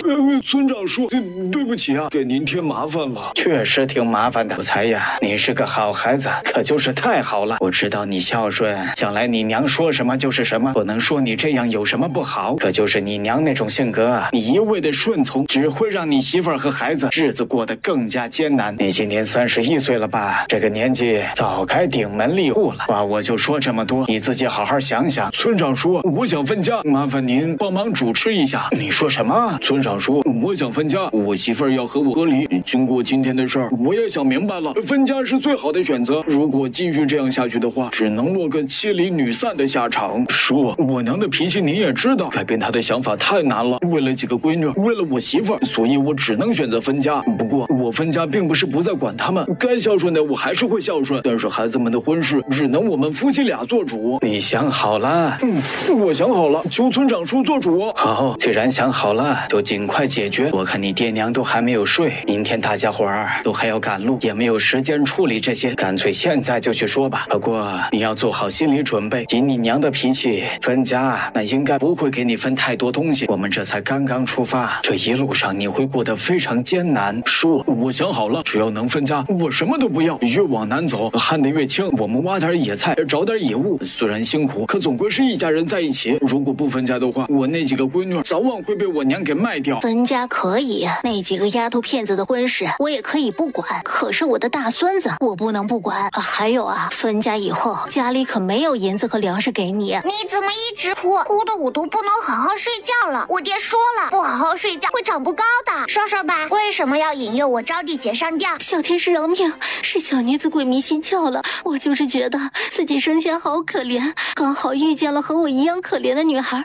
就随随便劝了他几句，没想到他真的上吊了。哼，你可怜就可以迷惑别人去上吊。你既然已离开人世，就不应该再在阳间逗留，你应该去投胎。投胎？心结未清，如何投胎？你自己都上吊自杀了，还有什么不甘心的？如果不甘心，你当初就不应该上吊啊！小天使，我也想离开这凡尘去投胎。这世间本没有什么值得我留恋的，可是我上吊之后，竟然发现我那青梅竹马的情郎和别的女子在一起，这让我怎么甘心啊！我的相好叫张生，当初他家穷得吃不上饭，是我偷拿家里的口粮接济他们。我爹娘死得早，我是跟着兄长哥嫂一起生活。哥嫂知道我和张生的事，就一直反对，甚至还逼我嫁给别人。张生就让我假装上吊自缢，逼我兄长妥协。我上吊前还把我娘留给我的遗物银子和私房银子都交给了张生保存。原本我们商量好了，我在林子里吊着，张生去喊我大哥过来。可是没想到，当我咽气也没看到我哥，都在我魂魄离体时，我看到张生和翠儿在一起，他们一起过来确认我是不是死了。我就想知道张生有没有爱过我，他是不是骗了我？我哥为什么知道我上吊也不来阻止我？好了，你先别哭了，再哭天都亮了，我还要睡觉呢。我爹说了，不睡好长不高。今天确实是我错了，我不该引诱小天使的姐姐上吊，更不该吸食她的一魂一魄。我就是怕自己在阳间待不久，所以才吸食魂魄，好让自己的灵体不散的。我以前没有害过人，这是第一个。我愿意去投胎，求小天使能够从轻发落。虽然你是初犯，可你动了害人的心思是事实。原本你是冤死的，生前又没做过缺德事，下一世本应该能投个好胎，可是现在却不行了。现在好了，你把你的功德用完了，就算不用下18层地狱，也不能再转世为人了。我只能送你去畜生道了，你看看行不行？至于你挂念的事，我都记着。万一有一天我要是碰到了你那情郎和大哥，我会帮你问清楚的。到时候我施法烧纸给你，就算你做的畜生，我也会让你瞑目的。谢谢小天使留我一命，我愿意投去畜生道。其实做人挺累的，这就是所谓的赶着去投胎，还有心事未了，还等着我给他烧纸呢。尽量给他安排一个寿命长的动物，不要投个鸡呀鸭的，长几个月就被人吃了，到时候他想烧个信也没处烧。我怎么觉得宁宝之前没睡，好像是刚刚才睡着？没有吧，昨晚抱回来的时候他不就睡着了吗？闺女可是一夜都没醒，也没起。哎呀，你不懂，我说的是一种感觉。闺女看着是睡着了，可是她实际上应该是没有睡。相公，你说我们闺女才3岁多，就这么厉害，她会不会是在梦中有高人指点？还真有这个可能。这样吧，媳妇儿，宁宝还小，需要充足的睡眠，你帮宁宝收拾一下，等会儿我直接把她拨到板车上，我去看看爹娘收拾好了没。老婆子，这上面有好多东西我们根本就用不着，你分给有才一份，这样我们也能轻松点。他们5口就几个豁口碗，想喝口热水都没办法收。哎呀，死老头子别叨叨了，是他们闹着要分家的，以后我们就是2家人，我的东西就算是扔了也不给他。哼，我告诉你穆大超，以后我们好好把大孙子养大，就等着享大孙子的福吧，其他人就算是饿死也和我们没关系。哎呀，我现在就是后悔当初没有早点下手，把那几个丫头片子给处理了。我听说呀，一个丫头片子可是能换半辈子杂粮呢。哎呀，好可惜呀。陈品，这些东西啊，你给有才送去，着地还没醒，孩子们总归要喝口热水才行，这些东西勉强还能用。哎呀，四哥，宁宝，你终于醒了，这日头可都晒屁股了。程夜，你怎么又在打扰妹妹睡觉？不是和你说了不要打扰妹妹吗？啊，爷，我就是看宁宝睡太晚了，所以才叫醒她的。我奶不是经常说睡得太多容易变傻吗？睡傻的是你，我家宁宝只会越睡越聪明。宁宝还小，要多吃多睡才能长得白白胖胖。爷爷说的对。宁宝醒了，你奶给你留了块吃的，快吃吧。宁宝家里快没水了，所以今天就不能洗漱了，还剩下一点水要留着喝。唉，希望今天能遇到水源。水可是大事，看来要想办法。宁宝，也问你个事儿。爷爷你问。宁宝，我听你爹说昨晚找着地是你算出来的。宁宝会算，宁宝算的可灵了，是宁宝给爹爹指的路。师傅说宁宝是被祖师爷追着给饭吃的人。爷爷，其实宁宝不用祖师爷追着给饭吃，宁宝向来对吃的来者不拒，宁宝不挑食，很好养的。宁宝，爷爷知道你厉害，可是我听说算卦对卦师的身身体不好，以后咱们不算了好不好？爷爷只希望你没灾没难，好好长大，不管是画符还是算卦，只要对你有影响的咱都不做了啊！以后有你几个哥哥养你，你只管吃饱玩饿就行。爷爷不用担心，算卦有很多种，有的确实会伤身体，但普通的测吉凶祸福是没有关系的。你放心，我要好好长大，永远陪着爷奶爹娘、舅舅舅母和哥哥们。今日就赶半天路，等下分出一半男丁出去找水和食物。我们虽然才出来2日，可基本上都断水了。我们带的粮食和水也都已经不多了，最多再能支撑2日。如果不补充物资的话，那根本就走不到南边。所以这一路上我们会很辛苦，但是为了活命，我们只能坚持。去找水的人每户必须要有一个，如果家里劳力多的可以多去一个，不过不能全都去，营地上需要留人。等下找到的水按人头平分，其他吃食谁找到算谁的。不过大家都是乡亲，我不希望因为吃食闹出矛盾。出门在外，大家都是不容易，都是自己人，抬头不见低头见的，大家遇事儿都各自退一步。可是这丑话说在前头，但凡有闹事的就自己收拾东西滚蛋。加上留在营地上的人一定要看好自家女人和孩子，不要离开队伍，更不要聚众吵闹。这一路走来你们也都看到了啊，外面的难民可都是饿红了眼。这个时候落单，不要说我不会派人去找了，就算找到，那可能都会成为别人锅里的汤了。二叔，村长说对不起啊，今天侄子想和你们挤一挤，等下我要跟着村里人一起去找物资。招娣还没有醒，盼娣和来娣也还小，我怕我媳妇儿一个人被我娘欺负，所以秀才，你不用想太多，这边地方大，你就把营地安置在这里吧。你媳妇儿和孩子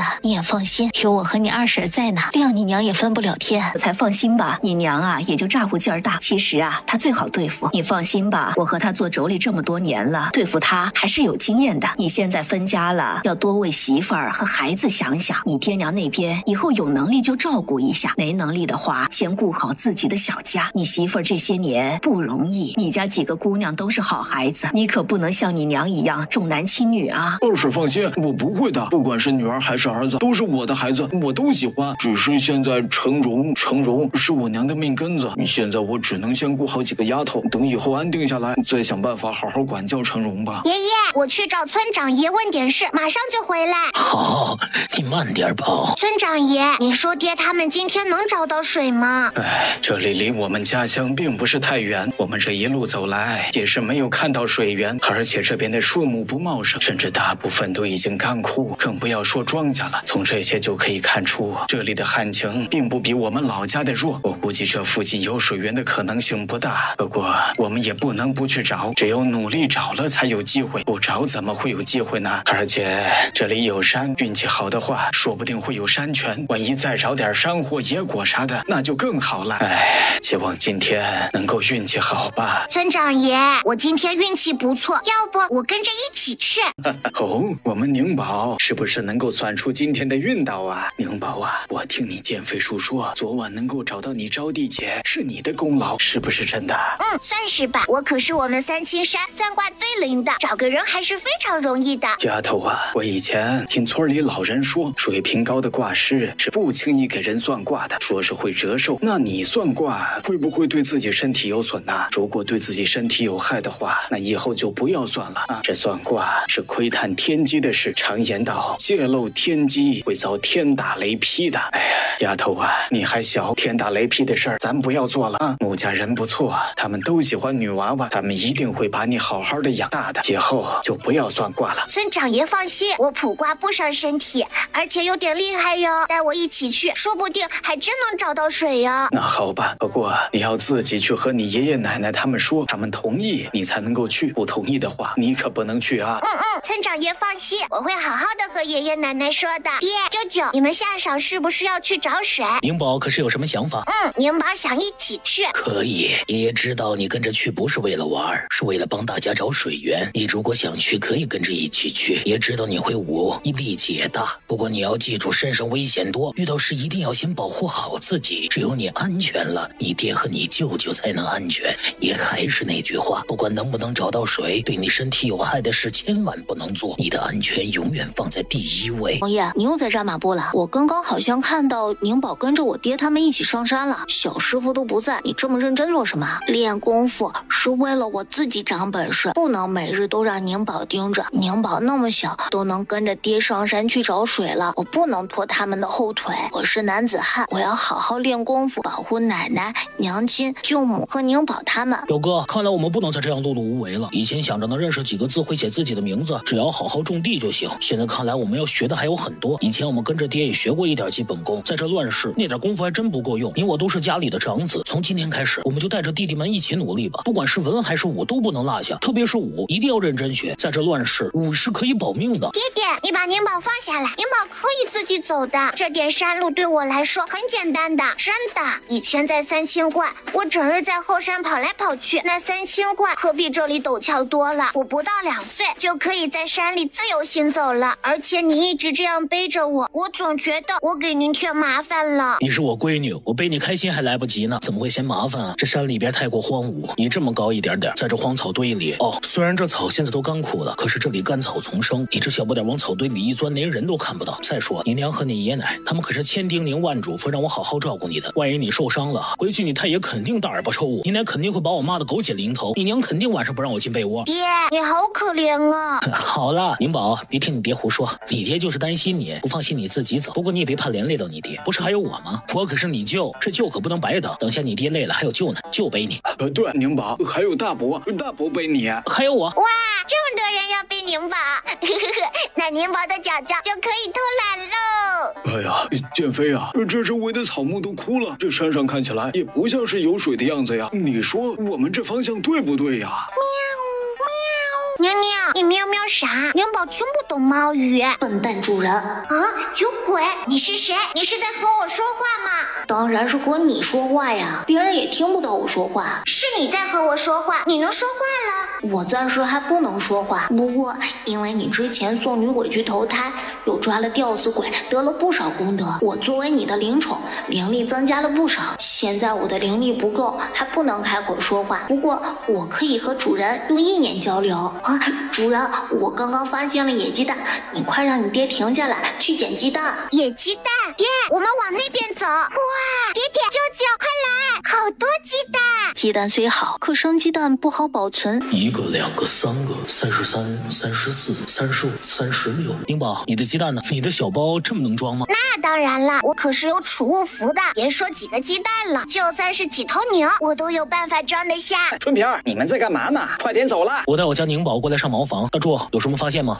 不是，水没找到，不过倒是找到几颗野菜。真的？那就太好了。大柱能找到野菜，这就说明这山里还是有生机的。我们上林村那边可是旱的地都裂缝了，山上更是寸草不生，只剩下山石。这里有野菜，说明旱情没有我们那边严重。我们好好找找，就算找不到水，说不定也能找到一些其他吃食。爹，我算出来了，这山里还真有水源，只不过水速不快，应该是山泉，而且离这边也有点远。我们要不要去呀？去，肯定要去，远的也去。宁宝，书抱着你走。爹，我想自己走。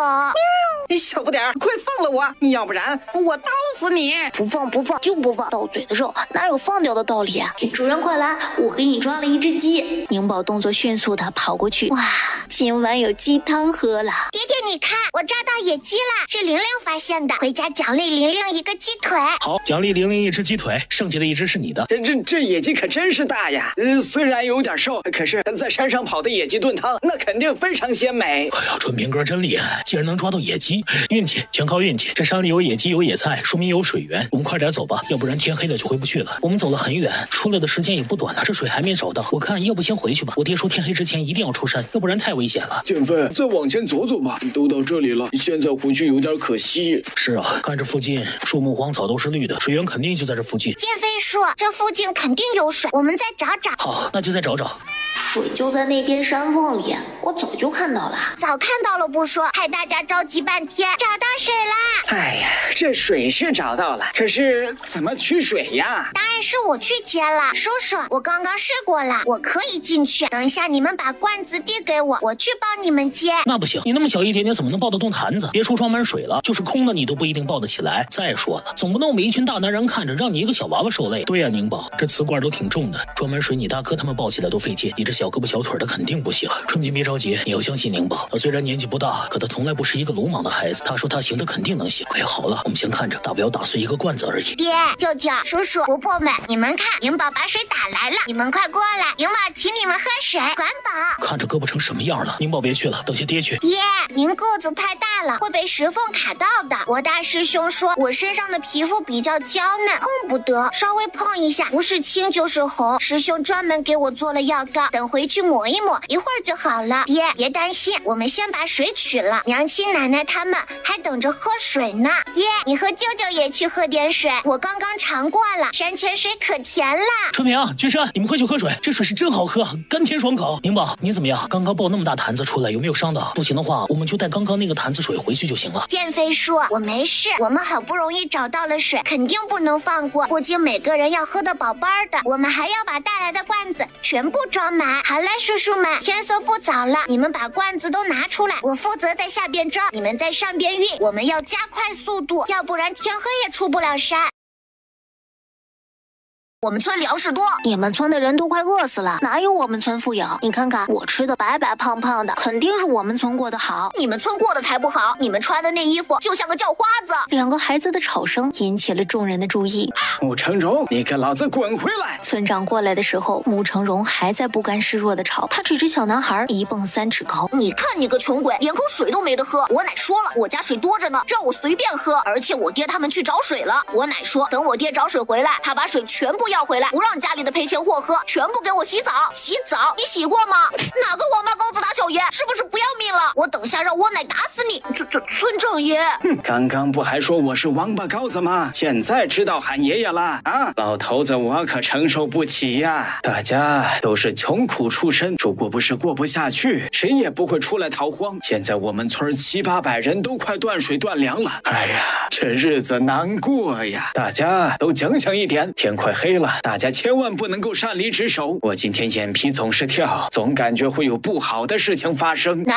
刚刚我和一个小胖子吵架吵赢了。哎呦，我家大孙子真厉害！他说他是什么小少爷，我才不信呢。他穿的衣服还没我穿的好，一看就是吹牛。穆大昌，赵菊花。正在旁边捡柴的穆大昌听到村长的喊声，连忙跑了过来。村长过来了，可是有什么事儿？你家穆成荣得好好管管，你们如果再让他出去乱说，就别怪我不顾情面的把你们赶出去。村长，可是成荣闯祸了。你个死老头子，怎么说话呢啊？我们家成荣这么乖，怎么会闯祸？要闯祸也是别人闯祸，我家大孙子可不会。村长呀，你是不是对我们家有意见呀？怎么整天来找我们家的事儿啊？你有那功夫啊，还不如去管管别人。穆招娣那死丫头可是躺了很久了，说不定一早就咽气了。带一个死人一起上路，不晦气才怪呢。赵氏，你虽然不讲理，可也不是个傻子。你看看四周那些人的眼神，是不是想把我们大家伙儿都吃掉？村长，这些人肯定是饿疯了，可这关我们成荣什么事儿啊？怪只怪你这个村长选的营地不好，我们家成荣只是个孩子，那些人怎么想的和我们没关系。没关系？今天这些人和你家宝贝孙子关系可大着呢，你不知道吧？这些人全都是他引来的。穆成荣刚刚和外围难民的孩子吵架，句句都是他多富裕，吃的多好，穿的多好，水可以随便沐浴，粮食可以顿顿管饱。你们可知道这些话对于外面那些快要渴死、快要饿死的难民诱惑力有多大吗？我们家成荣还小，他又不懂这些。还小？我管他小不小，反正今晚如果我们上林村出事，你和你家大孙子就会被第一个扔出去填坑。啊，成荣已经大了，不能再这么宠着了。你个丧门星过来干什么啊？我告诉你，成荣是我孙子，不需要你过来指手画脚。娘，成荣是我儿子，是我生的，我有权利管教他。你管个屁！我孙子轮不到你来管。爹，成荣是男孩子，是家里唯一的男丁，他将来是要顶门立户的，不能再这样宠下去了，再这样他就完了。老大家的我知道了，成荣那边我会上点心的，你娘我也会劝劝。招娣怎么样了？还没醒吗？爹放心，招娣没事。宁宝说招娣要3天才能醒，这3天好好养着就行。娘，你和爹是不是不要我了？没，你是娘的孩子，娘怎么会不要你呢？可是咱们家情况特殊，为了你几个姐姐，爹娘只能选择分家。成荣，你奶奶疼你，把你带在身边抚养，你一定要懂事。像今天这种事不能再做了，我们出门在外应该低调。人常说富不外露，何况我们还不富。哎呀，老头子，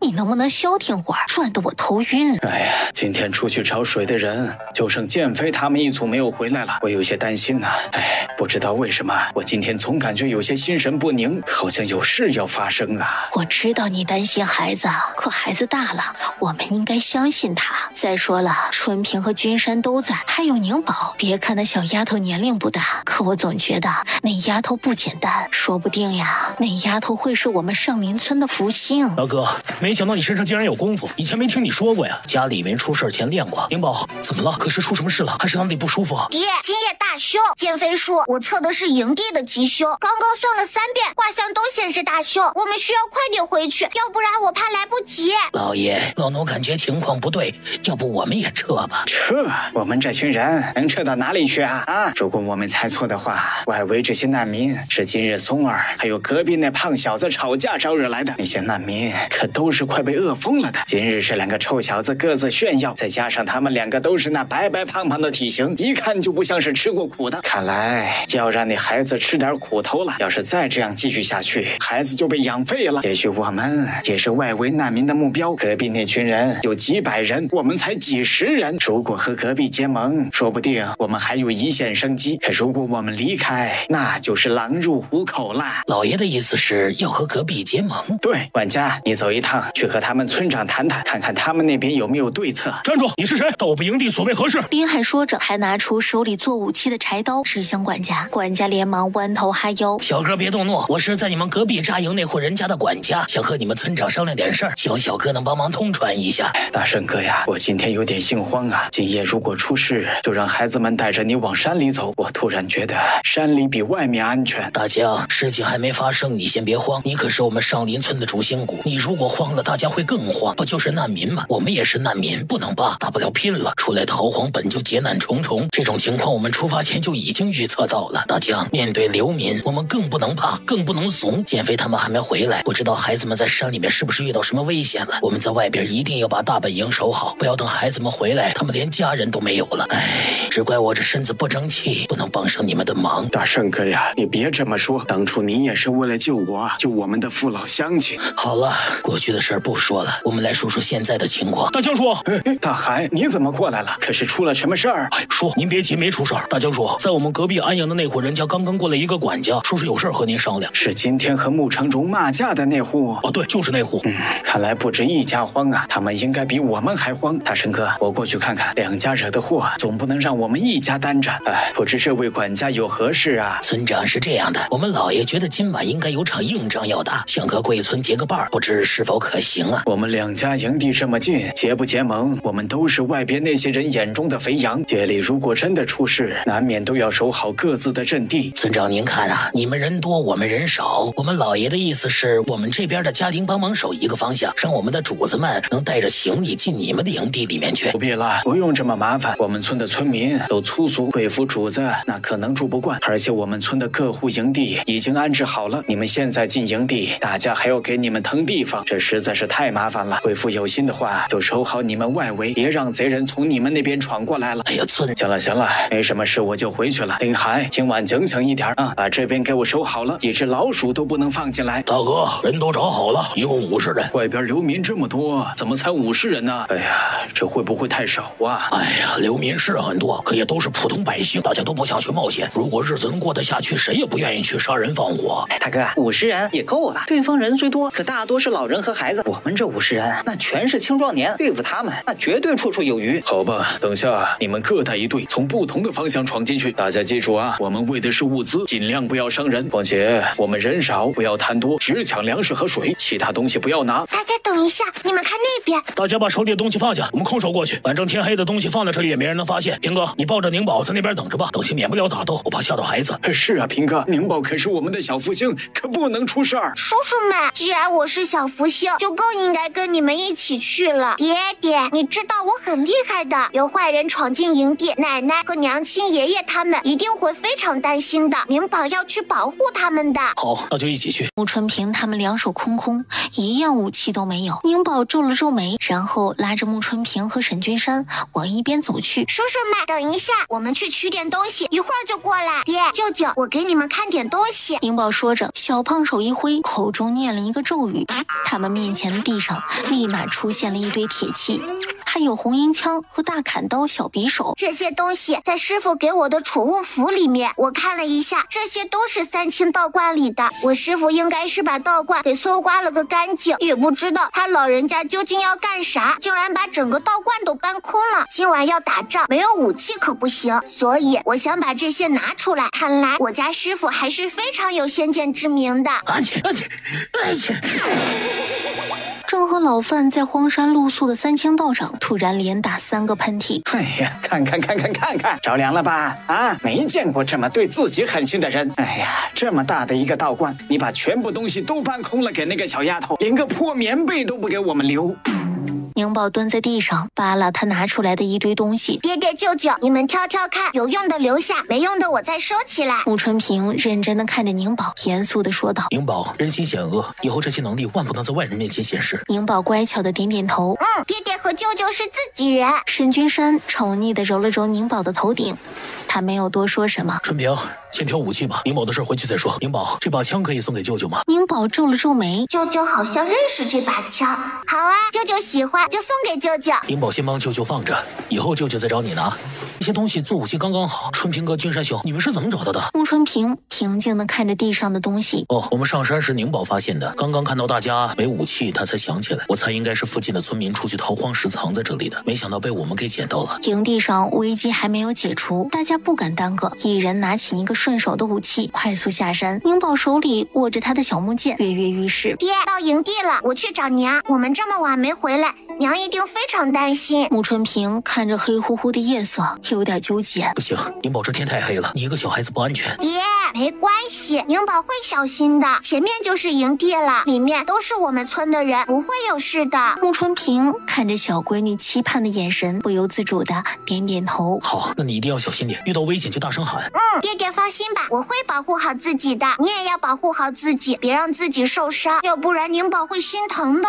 宁宝说完，朝穆春平挥了挥小胖手，然后他猫着身子快速消失在穆春平面前。穆春平眨眼功夫就看不到自家闺女的身影。好了，别追了，你要相信宁宝那丫头不简单，那些流民也不是什么高手，宁宝能保护好自己。这边宁宝已经到了自己家营地附近。宁宝，真的是宁宝，你回来了！起身查看情况的穆长安看到站在不远处的小不点儿，开心的跑了过去。大哥要去打坏人吗？宁宝也想去，宁宝可厉害了。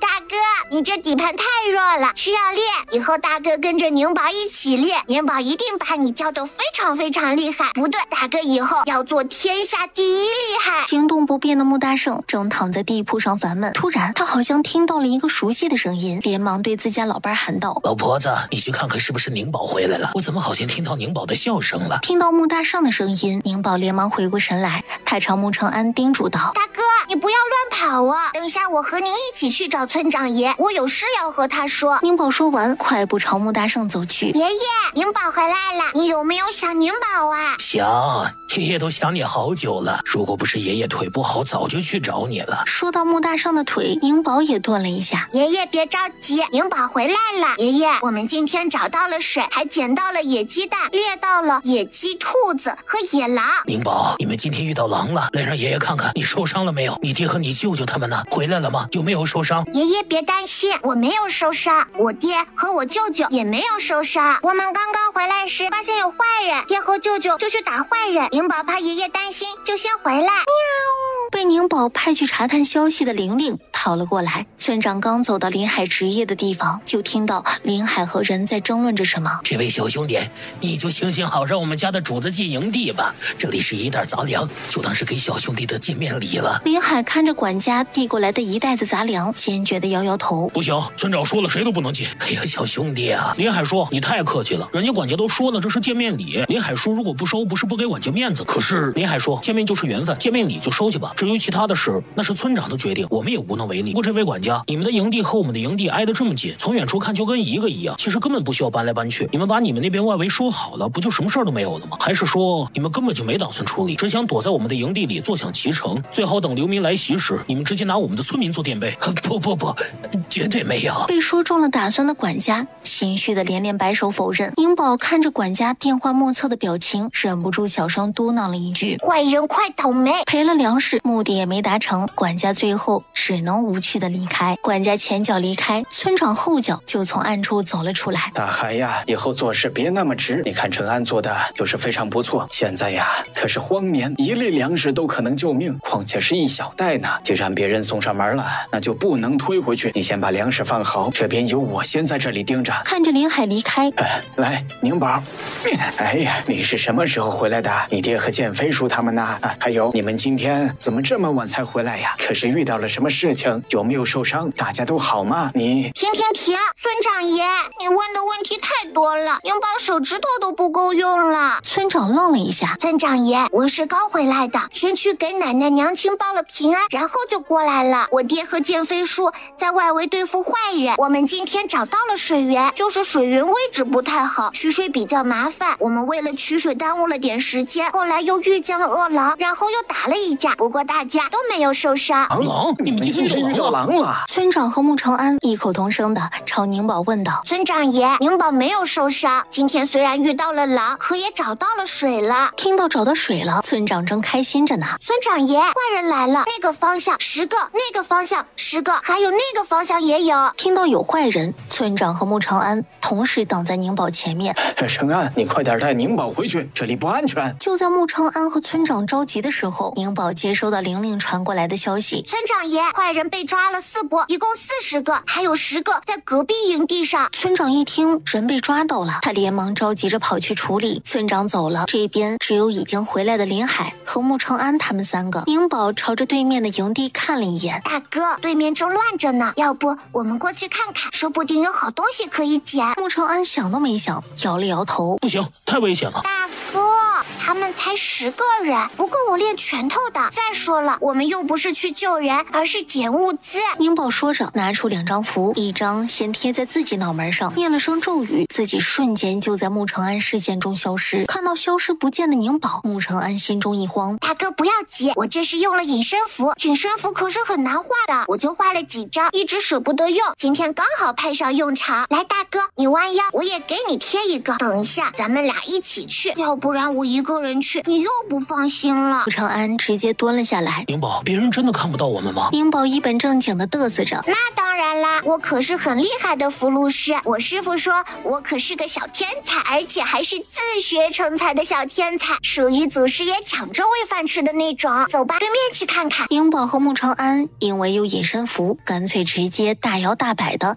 走向对面营地。大哥，你看这些流民都被打倒了，看来这户人家还是有高手的。走，我们快去看看能不能趁乱捡点好东西。突然他看到了一头干瘦的毛驴儿，非常想要。就在宁宝为难的时候，看到一个小胖子从旁边钻了出来。宁宝小声对穆长安交代了一声，就朝小胖子身上弹了一张符。小胖子看着突然出现的小姑娘，愣了一下。你是谁？你怎么在我家营地上？我是对面过来的，想吃鸡蛋吗？想吃鸡蛋也容易，拿东西来换。小胖子愣了一下，然后满脸豪气地说道：好啊，你想要什么随便拿，这营地上的所有东西都是我们家的。我要它，一头毛驴换1颗蛋，你可是赚了。小胖子愣了一下，赚了吗？他看着自家瘦不拉几的毛驴儿，小胖子认真的点点头，好，毛驴儿你牵走吧，蛋是我的了。宁宝心中一喜，好吧，既然你同意了，这颗蛋就是你的了，而毛驴就是我的了，这可是你自愿的，你可不能反悔，也不能吃了鸡蛋就不承认。尽管很晚了，却没有一个人敢睡。刚准备上车的小胖子听到大家在找驴，立马扬声道：不用找，驴被我拿来换鸡蛋了。宝，你把驴拿去换鸡蛋了？小胖子点点头，就是我刚刚吃的那个鸡蛋。哎呦，我家大孙子真厉害！叫你们村长出来，我有话要问。林海淡淡的看了他一眼，我们村长没空，我管他有没有空。你们的人骗了我们1头驴，你们赶快把驴给我还回来，要不然我和你们没完。隔壁的管家还活着呢。哎呀，这么晚了，在这里大吵大闹什么呀？你不休息，我们的乡亲们可是需要休息的。有话快说，有屁快放。我们小少爷说，刚刚有一个胖丫头偷了我们的驴，你们快点把驴还回来，我们马上要出发了，还要用毛驴拉车呢。小胖丫头，宁宝是一个小娃娃，怎么可能去偷对方驴？他可是还没有驴高呢。